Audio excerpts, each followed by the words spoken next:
Sobat Garuda Militer, Kepala Staf Angkatan Laut atau Kasal Laksamana TNI Yudo Margono telah mewanti-wanti adanya potensi embargo suku cadang alutsista Indonesia yang berasal dari Rusia, menyusul invasi Rusia ke Ukraina.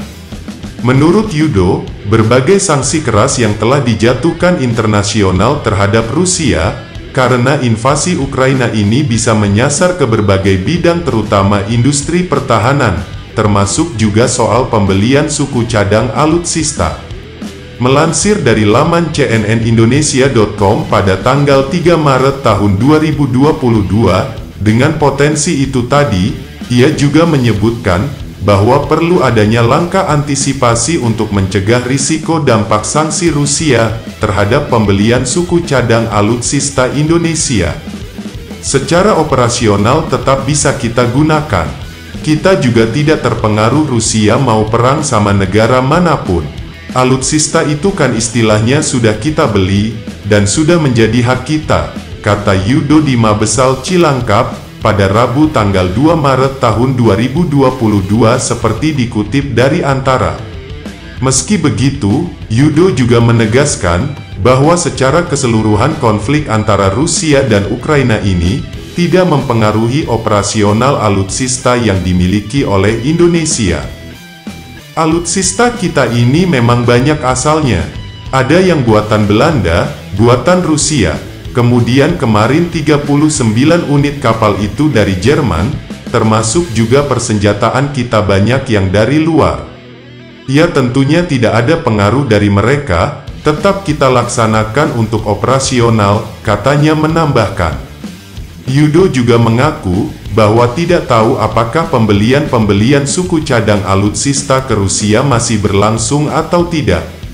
Sebab, ia juga mengatakan bahwa Kementerian Pertahananlah yang akan mengatur pembelian tersebut. Sementara itu, terkait masalah geopolitik, Yudo juga mengatakan bahwa akan membahas hal itu hanya di lingkungan internal.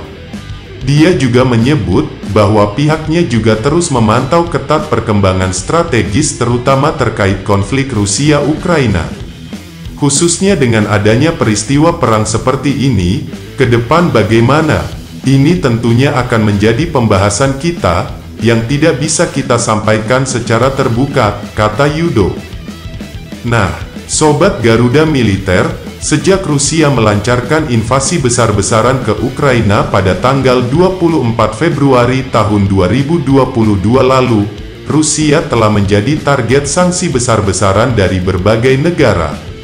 Rentetan sanksi itu juga beragam mulai dari sektor ekonomi, keuangan, politik, hingga pertahanan.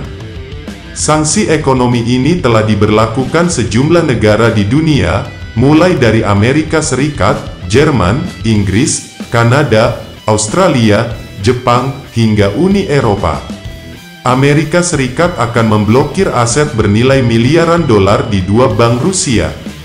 Tidak hanya itu saja, aset-aset pejabat elit negara komunis tersebut pun juga akan ditangguhkan. Jerman juga akan menghukum Rusia dengan menghentikan sertifikasi pipa Nord Stream, jalur pipa gas alam yang menghubungkan Lubmin di Jerman menuju St. Petersburg di Rusia.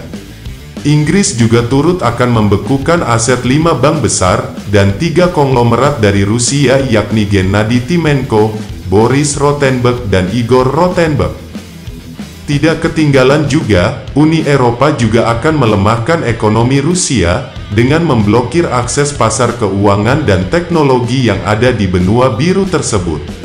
Mereka juga akan membekukan akses perbankan Rusia yang ada di Eropa. Akibat dari sanksi-sanksi tadi, Rusia juga harus melakukan sejumlah penyesuaian moneter, agar bisa tetap mempertahankan ekonominya dari sanksi-sanksi yang dijatuhkan. Hujanan sanksi dan kecaman dunia internasional atas invasi Rusia ke Ukraina ini pun, juga telah membuat mata uang rubel jatuh ke nilai terendahnya sepanjang sejarah. Terhadap dolar AS saja misalnya, rubel turun 53,77%. Tidak hanya ekonomi saja, sebagian besar negara di Eropa juga telah memblokir jalur kargo, dan wilayah udara bagi penerbangan dari Rusia. Jangan lupa like, komen, share dan subscribe Garuda Militer.